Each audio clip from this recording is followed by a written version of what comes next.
ঈমান হল মুসলমানের জীবনের মূল ভিত্তি। এটি আল্লাহর প্রতি বিশ্বাস এবং ইসলামের মূলনীতি মেনে চলার মাধ্যমে দৃঢ় হয়। ঈমান বৃদ্ধি করার কিছু গুরুত্বপূর্ণ উপায় নিচে উল্লেখ করা হল। কুরআন তিলাওয়াত ও বোঝার চেষ্টা করা। আল্লাহ তাআলার বাণী কুরআনুল কারীম মনোযোগ সহকারে তিলাওয়াত করলে এবং তার অর্থ ও ব্যাখ্যা বুঝতে চেষ্টা করলে ঈমান বৃদ্ধি পায়। নবীজির সুন্নাহ অনুসরণ করা। নবীজির জীবন আমাদের জন্য উত্তম আদর্শ। তাঁর আচরণ, কথা ও কাজের অনুসরণ করলে ঈমান মজবুত হয়। বেশি বেশি ইবাদত করা। নামাজ, রোজা, দোয়া, জিকির, তাহাজ্জুদ এবং অন্যান্য নফল ইবাদত বেশি বেশি করলে অন্তর আল্লাহর নূরে আলোকিত হয় এবং ঈমান দৃঢ় হয়। আল্লাহকে বেশি বেশি স্মরণ করা। আল্লাহর স্মরণেই অন্তর শান্তি পায়। সূরা রাদ আয়াত ২৮।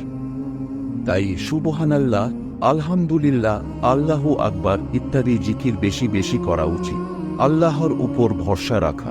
কোনো কঠিন পরিস্থিতিতে হতাশ না হয়ে আল্লাহর ওপর পূর্ণ ভরসা রাখলে ঈমান শক্তিশালী হয়।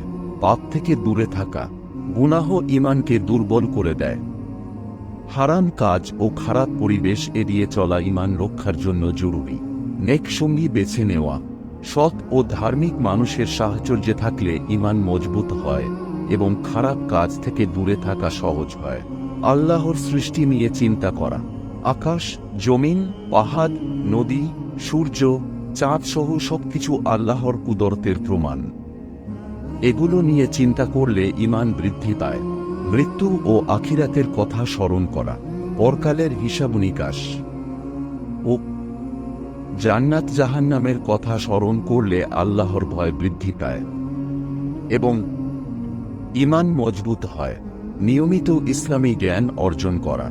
ইসলামের মৌলিক শিক্ষা, আকীদা, হালাল হারাম সম্পর্কে জানা এবং ইসলামী বই পড়ার মাধ্যমে ঈমান বৃদ্ধি করা যায়।